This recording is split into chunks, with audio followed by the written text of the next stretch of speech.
Indian voice സ്വാതന്ത്ര്യദിന പ്രത്യേക പരിപാടിയിലേക്ക് എല്ലാ പ്രേക്ഷകർക്കും സ്വാഗതം. ഇന്ത്യ സ്വാതന്ത്ര്യത്തിന്റെ 79 വർഷങ്ങൾ പൂർത്തിയാക്കുമ്പോൾ ഭരണഘടനാപരമായ ജനാധിപത്യത്തിന്റെ വൻ നേട്ടങ്ങളെക്കുറിച്ചാണ് നമ്മൾ ഇന്ന് സംസാരിക്കുന്നത്. രാഷ്ട്രീയ സ്വാതന്ത്ര്യം നേടി പതിറ്റാണ്ടുകൾ പിന്നിട്ടിട്ടും ഇന്ത്യയിലെ അടിസ്ഥാന ജനവിഭാഗങ്ങൾക്ക് യഥാർത്ഥ സ്വാതന്ത്ര്യം ലഭിച്ചിട്ടുണ്ടോ? അധികാരത്തിലും അവകാശങ്ങളിലും ദളിത് ജനത ഇന്നും പാർശ്വവൽക്കരിക്കപ്പെടുന്നുവെന്ന യാഥാർത്ഥ്യത്തിലേക്ക് വിരൽ ചൂണ്ടുകയാണ് ഇന്ത്യയുടെ ചരിത്രം. അധികാരം പങ്കിടുമ്പോൾ ഒരംശം നിഷേധിക്കപ്പെടുന്ന ജനതയ്ക്ക് അവകാശങ്ങൾ പങ്കിടുമ്പോഴും ഒരംശം നിഷേധിക്കപ്പെടും. ഭരണഘടനാ ശില്പി ഡോക്ടർ BR അംബേദ്കറുടെ ഈ വാക്കുകൾ സ്വാതന്ത്ര്യാനന്തര ഇന്ത്യയിൽ ഇന്നും പ്രസക്തമാകുന്നു.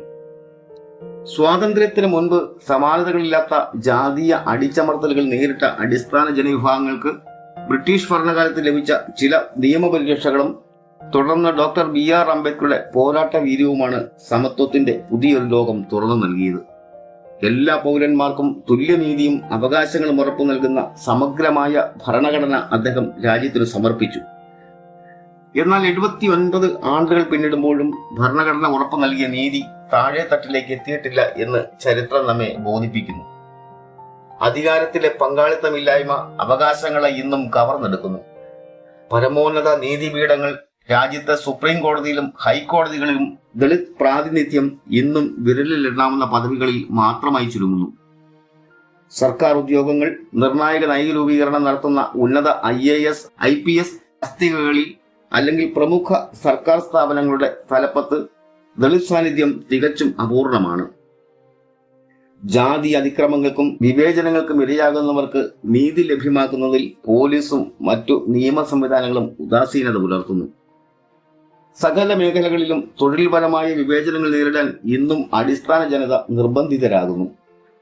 രാഷ്ട്രീയ അധികാരം കൈയാളുന്നവർക്ക് മുന്നിൽ തങ്ങളുടെ അവകാശങ്ങൾക്കായി ഇന്നും കൈകൂപ്പി നിൽക്കേണ്ടി വരുന്നു എന്നതാണ് നഗ്നസത്യം.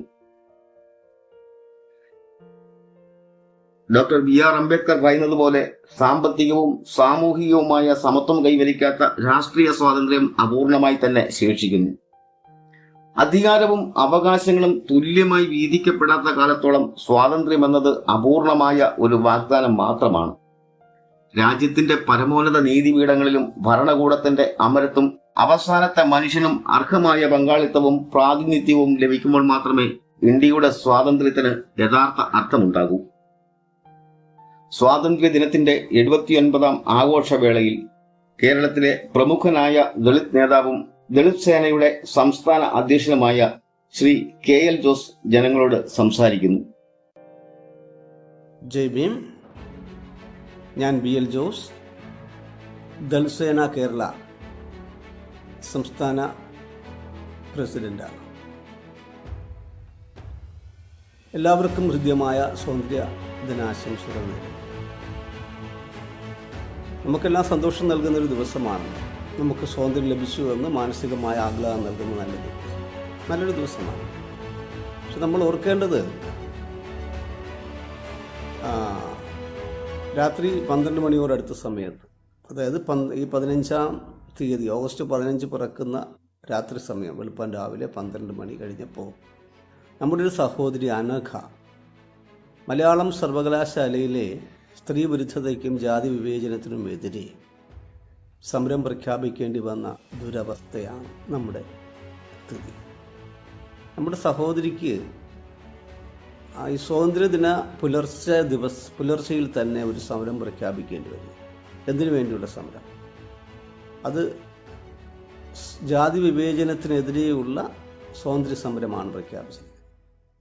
അപ്പോൾ ഇവിടുത്തെ വരേണ്യവർഗം, ഇവിടുത്തെ അടിസ്ഥാന ജനത ഒരിക്കലും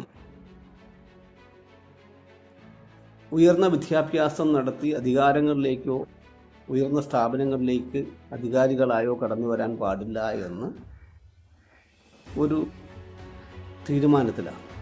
അത് നമ്മുടെ കുഞ്ഞുങ്ങളോട്, നമ്മുടെ വരും തലമുറയോട് ഇവിടുത്തെ അധികാരവർഗം ഒരു എഴുതപ്പെടാത്ത നിയമം കൊണ്ടുവന്നിട്ടുണ്ട്. അവരിങ്ങനെ പ്രഖ്യാപിക്കുകയാണ്, ഘടനായി പ്രഖ്യാപിക്കുകയാണ്, നിങ്ങളാരും, അടിസ്ഥാന ജനതയിൽപ്പെട്ട നിങ്ങളാരും ഉപരിപഠനത്തിലേക്ക് ആഗ്രഹിക്കരുത്, ഉപരിപഠനത്തിലേക്ക് കടന്നു വരരുത്. അങ്ങനെ നിങ്ങൾ ഉപരിപഠനത്തിലേക്ക് വന്നാൽ കലാലയത്തിൽ വെച്ച് തന്നെ നിങ്ങളെ ഞങ്ങൾ അപമാനിക്കുകയും കൊല്ലുകയും ചെയ്യും. ഒരുപക്ഷെ ഞങ്ങൾ നിങ്ങളെ കൊല്ലും, അല്ലെങ്കിൽ നിങ്ങൾക്ക് ആത്മഹത്യ ചെയ്യേണ്ടി വരും. ഈ സ്ഥിതിയിലേക്ക് നിങ്ങളെ ഞങ്ങൾ കൊണ്ടെത്തിക്കും. അതുകൊണ്ട് നിങ്ങളാരും ഉപരിപഠനത്തിലേക്ക് കടന്നു വരല്ല. നിങ്ങൾ ഉപരിപഠനത്തിലേക്ക് വന്നാൽ നിങ്ങളുടെ ജീവിതം തകർക്കുന്ന രീതിയിൽ ഞങ്ങളവിടെ നിങ്ങൾക്ക് വേണ്ടി കരുക്കൾ നീക്കിയിട്ടുണ്ടെന്ന് ഒരു ഭയം നമ്മുടെ കുഞ്ഞുങ്ങൾക്ക് കൊടുക്കുന്ന രീതിയിലേക്കാണ് കാര്യങ്ങൾ നീങ്ങിയിരിക്കുന്നത്. അപ്പോൾ ഇത് 1-2 സംഭവങ്ങളല്ല, ഒരു അനഘ മാത്രമല്ലല്ലോ. നമുക്ക് ഈ അടുത്ത കാലങ്ങൾ പരിശോധിച്ചാൽ ഒട്ടനവധി കുഞ്ഞുങ്ങൾ, നമ്മളുടെ മക്കൾ ഉപരിപഠനത്തിന് പോയവർ കൊല്ലപ്പെടുകയോ ആത്മഹത്യ ചെയ്യുകയോ ചെയ്തിട്ടുണ്ട്, അല്ലെങ്കിൽ ഒരു പഠിത്തം മതിയാക്കിയിട്ടുണ്ട്. ഈ ദുരവസ്ഥയിലേക്ക് നമ്മളെ കൊണ്ടെത്തിച്ചത് എന്താണ്? അപ്പോൾ ആർക്കൊക്കെയാണ് ഇവിടെ സ്വാതന്ത്ര്യം ലഭിച്ചിട്ടുള്ളത്? സ്വാതന്ത്ര്യം ലഭിച്ചു എന്ന് പറയുന്നത് ഒരു ന്യൂനപക്ഷം ആൾക്കാർക്കാണ്. ഭൂരിപക്ഷം വരുന്ന അടിസ്ഥാന ജനത, 84% വരുന്ന ഇവിടുത്തെ അടിസ്ഥാന ജനത ഇന്നും സ്വാതന്ത്ര്യത്തിന് വേണ്ടി ദാഹിക്കുന്നുണ്ട്. ബാബാ സാഹിബ് അംബേദ്കർ പറഞ്ഞിരിക്കുന്നത്, നിങ്ങൾക്ക് പൂർണ്ണ സ്വാതന്ത്ര്യം ലഭിക്കണമെങ്കിൽ, നിങ്ങൾ ആഗ്രഹിക്കുന്നു എങ്കിൽ അധികാരത്തിൽ പങ്കാളികളാകണം, അധികാരം പിടിച്ചെടുക്കണം, രാഷ്ട്രീയ അധികാരം പിടിച്ചെടുക്കണമെന്നാണ് പറഞ്ഞത്. അപ്പോൾ ദളിത് മുന്നോട്ട് വെക്കുന്ന സ്വാതന്ത്ര്യദിന ആശംസകളോടൊപ്പം ദളിത് മുന്നോട്ട് വയ്ക്കുന്ന ആശയം, ദളിത് കേരളത്തിൽ നടത്തിക്കൊണ്ടിരിക്കുന്ന അടിസ്ഥാന ജന ഏകോപന പ്രബോധന ജാഥയിൽ ഇവിടുത്തെ അടിസ്ഥാന ജനങ്ങൾ മുഴുവനും അണിനിരക്കണമെന്നാണ്. ദളിത് മുന്നോട്ട് വച്ചിരിക്കുന്ന അടിസ്ഥാന ജന ഏകോപന പ്രബോധന ജാഥയുടെ ലക്ഷ്യം, അടിസ്ഥാന ജനതകൾ ഏകോപിക്കണം, രാഷ്ട്രീയ അധികാരം പിടിച്ചെടുക്കണം. നമ്മൾ ഇന്ന് വിവിധ തലങ്ങളിൽ കെട്ടപ്പെട്ടിരിക്കുന്നു. സവർണരാൽ നയിക്കപ്പെടുന്ന രാഷ്ട്രീയ പാർട്ടികളിൽ 10ാം സ്ഥാനത്തും 11ാം സ്ഥാനത്തും 20ാം സ്ഥാനത്തും കയറി നിന്നിട്ട്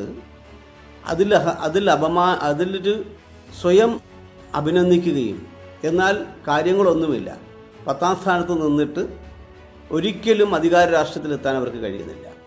അവർ ചെയ്യുന്നത്, ഇവിടുത്തെ സവർണരായ, ഇവിടുത്തെ ഉയർന്ന ജാതി എന്ന് പറയുന്ന ആളുകളെ രാഷ്ട്രീയ അധികാരത്തിൽ എത്തിക്കുന്നതിന് വേണ്ടിയിട്ട് വോട്ട് പിടിച്ചു കൊടുക്കുക, വോട്ട് ചെയ്യുക, ഈ ജോലികൾ മാത്രമാണ് അവർ ചെയ്യുന്നത്. എന്നിട്ട് യാചകരെ പോലെ യാചിച്ച് നിൽക്കുക.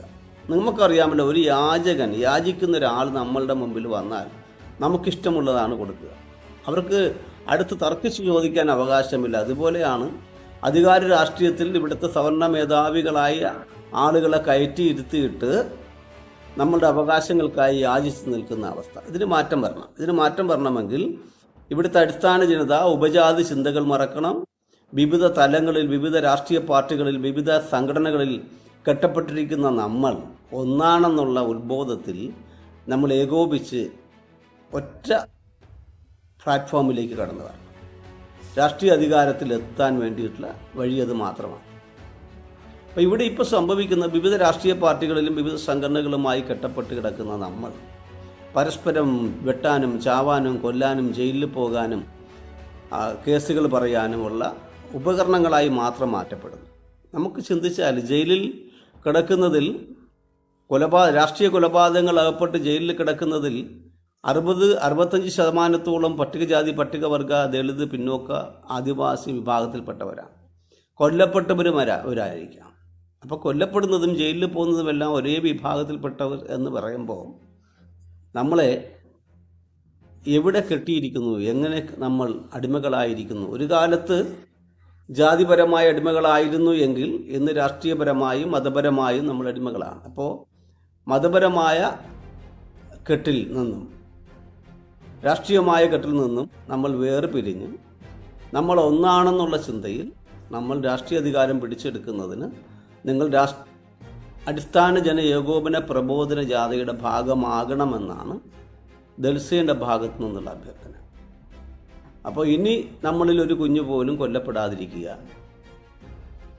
അഥവാ നമ്മളുടെ കുഞ്ഞുങ്ങളെ കലാലയങ്ങളിലോ മറ്റെവിടെയെങ്കിലും വെച്ച് ആക്രമിച്ചാൽ അവർ ശത്രുവിൻ്റെ ആക്രമണത്തിൽ മരണപ്പെട്ടു പോകുക എന്നുള്ളതല്ല, ശത്രുവിനെ തകർത്ത് തിരിച്ചു വരുന്ന രീതിയിൽ അവർ ആയോധന കലകൾ പഠിപ്പിക്കുക എന്നുള്ളതാണ് ദളിത് സേനയുടെ പ്രഖ്യാപിതമായ ഒരു ലക്ഷ്യം. യജമാൻ അയ്യങ്കാളിയും അങ്ങനെ ആയിരുന്നല്ലോ. നമ്മുടെ മഹാത്മാ അയ്യങ്കാളി ആയോധന കലകളുടെ ആചാര്യനും അതിൽ വിശ്വസിക്കുന്ന ആളുമായി.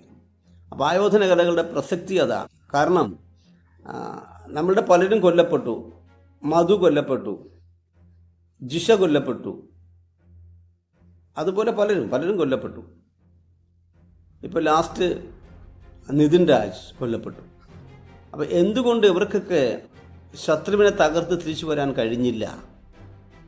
അവിടെയാണ് നമ്മളുടെ ചിന്തകൾ പോകേണ്ടത്. ശത്രുവിനെ നമ്മുടെ ജീവൻ എടുക്കാൻ വരുന്നുവെങ്കിൽ ആ ശത്രുവിനെ തകർത്ത് വിജയിച്ച് തിരിച്ചു വരുന്ന ഒരു തലമുറ അടുത്തുണ്ടാകണം. പുഴുവിനെ പോലെ മരണപ്പെട്ടു പോകാനല്ല, പുഴുക്കളെ പോലെ നമ്മളെ കൊല്ലേണ്ടവരല്ല. നമ്മളെ കൊല്ലാൻ വന്നാൽ ആ ശത്രുവിനെ തകർക്കാൻ കഴിയണം, ജീവനോടെ തിരിച്ചു വരാൻ കഴിയണം. അതിനുവേണ്ടി നമ്മളുടെ കുഞ്ഞുങ്ങളെ, നമ്മുടെ വരും തലമുറയെ ആയോധന കലകൾ പഠിപ്പിക്കുക എന്നുള്ള ലക്ഷ്യമാണ് ദളിത് സേനയ്ക്ക് ഒരു പ്രഖ്യാപിത ലക്ഷ്യമായുള്ളത്. അതൊരിക്കലും ഈ ജനിച്ച മണ്ണിൽ സ്വതന്ത്രമായി ജീവിക്കാൻ നമുക്ക് അധികാരമില്ല എന്ന് പറയുന്നവരുടെ മുൻപിൽ അധികാരത്തോടെ ജീവിക്കാൻ നമുക്ക് കഴിയും. അപ്പോൾ പോലീസ് സംവിധാനങ്ങളുണ്ട് നമ്മളെ രക്ഷിക്കാൻ, പലവിധമായ സർക്കാർ സംവിധാനങ്ങളുണ്ട് നമ്മൾ രക്ഷിക്കാൻ വേണ്ടിയിട്ട്. പക്ഷേ ഇതൊന്നും യഥാസമയം നമുക്ക് ലഭിക്കില്ല. അങ്ങനെ ലഭിക്കുമായിരുന്നെങ്കിൽ ജിഷ കൊല്ലപ്പെടില്ല, മധു കൊല്ലപ്പെടില്ല, കെവിൻ കൊല്ലപ്പെടില്ല.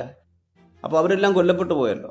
അപ്പം പോലീസ് സംവിധാനങ്ങളുടെ വീഴ്ചയെന്ന് പറയാൻ പറ്റില്ല. കാരണം പോലീസ് സംവിധാനങ്ങൾക്ക് അവിടെ എത്താൻ വേണ്ട സമയം ശത്രു കൊടുക്കില്ല. അപ്പോൾ ശത്രു എപ്പോഴാണോ മുൻപിൽ നിൽക്കുക, പോലീസിന് എത്താൻ ഒരു 15 മിനിറ്റ് ടൈം എടുക്കും. അപ്പോൾ ശത്രുവിന് ആ സമയത്തിന് മുമ്പ് തന്നെ നമ്മൾ തകർക്കാൻ കഴിയും. അപ്പോൾ നമ്മൾ തന്നെ സ്വയമായി കാര്യങ്ങൾ ചെയ്യാൻ കഴിയും.